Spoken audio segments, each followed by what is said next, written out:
દમના દર્દીઓ અત્યારે વધારે જોવા મળે છે, એટલે જેને કહેવાય કે નાના બાળકોમાં સસણી થતી હોય, મોટાના દમની બીમારી હોય, અસ્થમા જેને કહેવાય.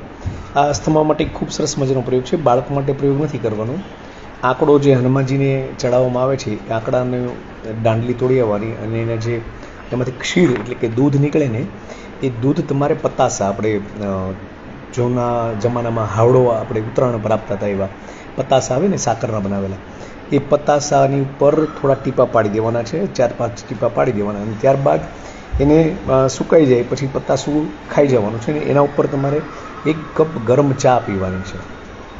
બરાબર, દિવસમાં 1 જ વખત આ પ્રયોગ કરવાનો છે. ફરી એક વખત કહું છું, આંકડાના દૂધના 4 થી 5 ટીપા પાડવાના છે પતાસા પર, અને એ ભૂખ્યા પેટે ખાઈ લેવાનું છે, અને એના ઉપર ગરમ 1 કપ ચા પી લેવાની છે. આ પ્રયોગ કરવાથી ઘણા દમના દર્દીઓને દમમાં રાહત થશે. બાળકો માટે આ પ્રયોગ કરવાનો નથી, મોટા છે એમના માટેનો જ આ પ્રયોગ છે, અને સાથે યોગ્ય આહારની પરેજી પણ રાખવી જરૂરી છે.